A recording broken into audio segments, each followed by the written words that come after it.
Hello and welcome to part 6 in this series on burial in Bridgwater, brought to you by the Friends of the Wembdon Road Cemetery in association with the Blake Museum. So in this video we will complete our survey of the history of burial in Bridgwater. Here we'll be looking at the decline of the Wembdon Road Cemetery and have a brief look at the question of what we do with disused burial grounds. So how did we go from this to this, from this to this?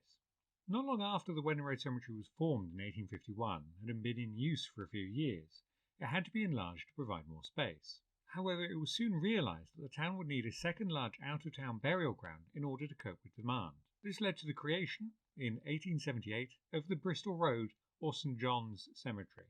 This new cemetery departed in a couple of ways from the old Wembdon Road. For a start, where the Wembdon Road was managed as two separate cemeteries, one Church of England, the other Dissenter, St John's Cemetery was managed by a single committee, which was elected by the Town Council and the Rural District Council, not by the town's religious congregation. Anglican and Dissenter portions here, that is, the consecrated and unconsecrated grounds, were not as strictly segregated as in the Wembdon Road, but rather intermixed. This was also symbolised by the chapel, which was a single building divided between two halls. This was designed by the Bridgwater firm Edwin Down & Son and built by James Kitch. There was also a dedicated portion within this cemetery for the Roman Catholic community of the area, and this cemetery is still in use, having been extended, although the chapel was demolished within the last 20 years or so. Both Bristol Road and Wembdon Road cemeteries were laid out on what were the edges of the town. Over time, however, the town has crept out and extended beyond them, and this was especially the case for the Wembdon Road. When the Wembdon Road Cemetery was founded in 1851, there was only really Provident Place between it and the malt shovel. Over time, saw more houses built between Bridgwater and Wembdon, as well as the extension of the adjoining brewery, which became the jam factory after the First World War. With the cemetery becoming encircled, the decision was made in the early 1920s to sell off the remaining land earmarked for cemetery extension and allow the extension of Halesley Road. A new cemetery was therefore laid out on the brand new Quantock Road in 1924, another entirely council-run burial ground. And from herein we see the decline of the Wembdon Road Cemetery setting in. With the space for new burials rapidly used up, the income for St Mary's Church and for the dissenting committee nosedived. The cost of maintaining the cemetery far outweighed the income, and gradually costs had to be cut. This, meanwhile, combined with three societal changes. First is that the attitudes towards death had changed. There's this notion of the Victorian celebration of death, where families would express their status with grand memorials, like this one for the Lott family and those around it.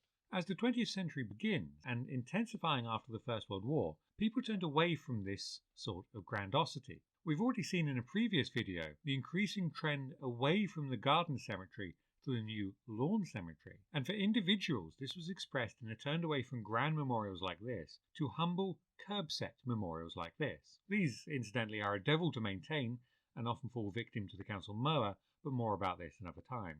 Second, as the 20th century rolled on, work and travel were transformed across Britain, so people moved around much more over their lifetimes. So where in previous generations local families might tend family plots, now many people found themselves on the other side of the country, and plots and graves were left and forgotten. Combined with the downturn in maintenance for the overall cemetery, individual graves were thus neglected and became overgrown.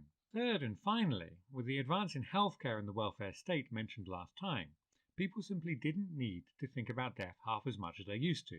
Things like infant mortality are nowhere near as bad as they used to be. Over time, death has become slightly less ever-present. So the Wembdon Road Cemetery was left. Combined with the neglect, there were two things that devastated the site over the coming decades. The first arrived in probably the 1960s, and this was a wave of vandalism. We find this extract in the Bridgwater Mercury in the year 1970, and it begins, Mrs. Enid S. Miller returned to her home in Ottawa horrified at the state of the Wembdon Road Cemetery, quoting, gravestones are collapsed, the grass and hedges tangled and weedy, the small chapel in ruins. How can a prosperous town such as yours harbour such a neglected corner? I returned to Canada wishing I had not come back to Bridgwater. A reporter for the Bridgwater Mercury was thereafter sent out to have a look, and they reported, apart from the north side, the grass in the cemetery seemed to be reasonably well cut. Parts of the stone wall on the east side were missing, most of the gravestones were upright or leaning, and two were lying broken. At the end of the main path, a red stone building, hung with memorial stones, was bolted and padlocked. Near the entrance of the cemetery is presumably Miss Miller's small chapel. Its 5 windows were thoroughly smashed, and on the wall is a notice, "Danger, keep out by order of the vicar and church wardens." The porch on the north side has no door, the annex is in ruins, and the floor covered in debris. We can see in this photograph of probably about 1960 by Mr. Thorne that Braxby's overcomplicated spire had to have been simplified at some point, but the chapel seems to be in reasonably good condition, so the decline must have set in pretty soon afterwards.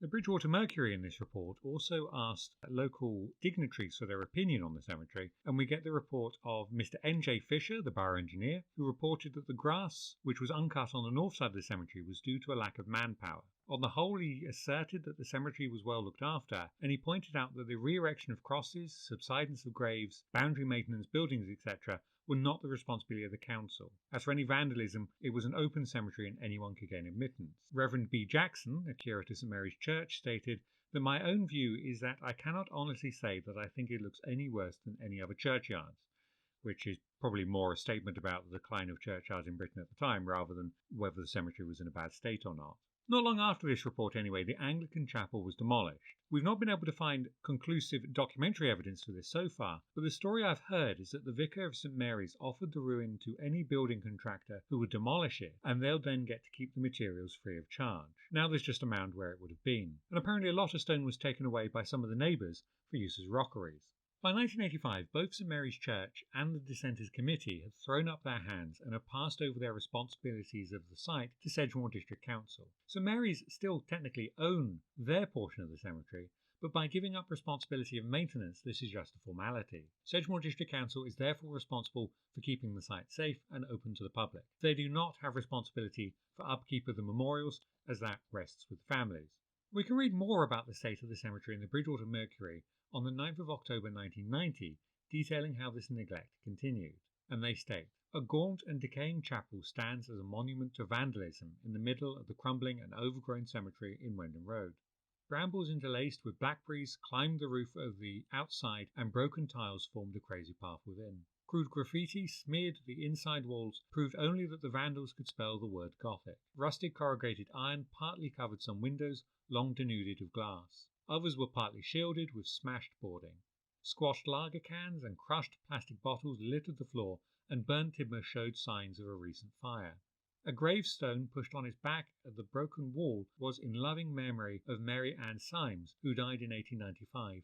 Other smashed gravestones and broken crosses bore testimony to the nightly marauding of vandals. One elaborate redstone cross pushed over and broken marked a previously well-tended family grave. The Decentish Chapel didn't survive too long after 1990. It was demolished quietly by the council and is now likewise just a mound. The memorials to those buried in the vaults below are leaned upon the sides. If you happen to have any photographs of this building before it was demolished, we'll be keen to hear from you, by the way.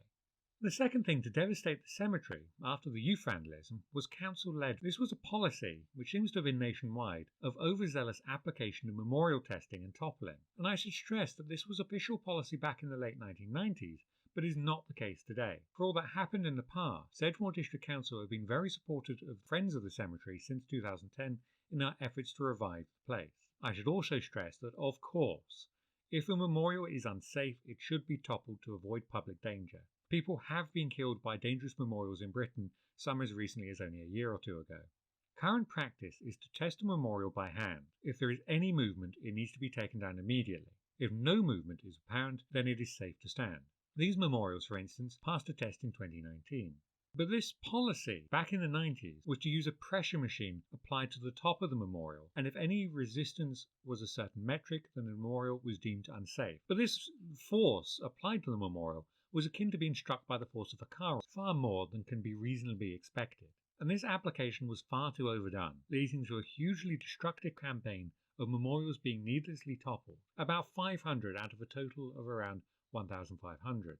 Although these memorials were toppled on the flimsy grounds of health and safety, they now created yet another health and safety concern of making massive amounts of trip hazards throughout the cemetery, which become deadly if the council don't then mow the grass as often as they should.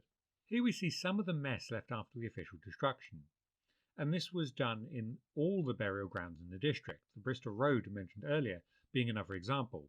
And this is the state of the cemetery as it was in 2008, when the Friends of the Cemetery were formed to do something about it. I'll explain in later talks about the story of the formation of the Friends, but when the old jam factory closed in 2008, there was talk of sweeping away all the memorials in the cemetery to clear the place up. This horrified enough of us to do something to stop it, as the cemetery was under a very real threat at the time. And this is worth considering. What do we do with all the closed burial grounds? We've already seen that Bridgewater is built upon the dead. Keeping the sanctity of burial sites long after the people buried there have been forgotten seems quite hard to do. The medieval hospital and friary burial grounds are either now built over or under a dual carriageway. Several of the dissenting grounds are now car parks, as we saw earlier. Two of the burial grounds, the Gordon Terrace Roman Catholic burial ground and the Independent burial ground in Friar Street, have both been dug up, the latter only in 2015, despite an effort previously by Dr. Cattermole to convert the ground into an open public space. Now, I find this deeply troubling, but it's hard to articulate exactly why, and even harder to stop, especially when you compare my personal discomfort against a developer's more tangible profit margin. The destruction of old burial grounds isn't only a problem for Bridgewater, it's happening across the country, simply as land will always have an economic value and respect for the dead does not. And it's not just small grounds like these dissenting ones. The threat to larger burial grounds is a real one, and the destruction has been getting worse in recent years, with a worrying precedent set with the HS2 development. St James's Gardens in Camden has seen 61,000 bodies exhumed from a cemetery in use from 1788 to the 1870s. Birmingham Park Street Cemetery, in use between 1873 and 1910, will also go, as will the medieval churchyard of Stoke Mandeville in Buckinghamshire, which was in use up to 1908. Land is valuable. There's a housing crisis after all. There is no economic benefit to remembering the dead. There's economic loss in building, repairing and maintaining memorials, so why bother? The council spends lots of money each year maintaining old cemeteries. Surely the money could be better spent. If they're not cared for, burial grounds fall into decay. After memorials have been toppled, it is only a short step to remove them completely. Then it's easier for the land to be sold off and developers to move in. And this all seems very far from the principles on which the Wembdon Road Cemetery was founded on, articulated by Richard Smith in 1851. I lay down this proposition that it is the right of every Englishman to have a place to be buried in, and being buried, that no mortal being has a right to touch his remains, that they shall remain undisturbed until the resurrection morning. Even if this value is still not held today, it was a value the people who were buried here stood by, and that I feel should be respected. The Friends of the Wembdon Road Cemetery, and many groups like us throughout the country, think that these grounds and the heritage they contain has far greater human value than the mere monetary value that can be placed on the ground, and that this is worth preserving. The question of what to do with old burial grounds is a tough one.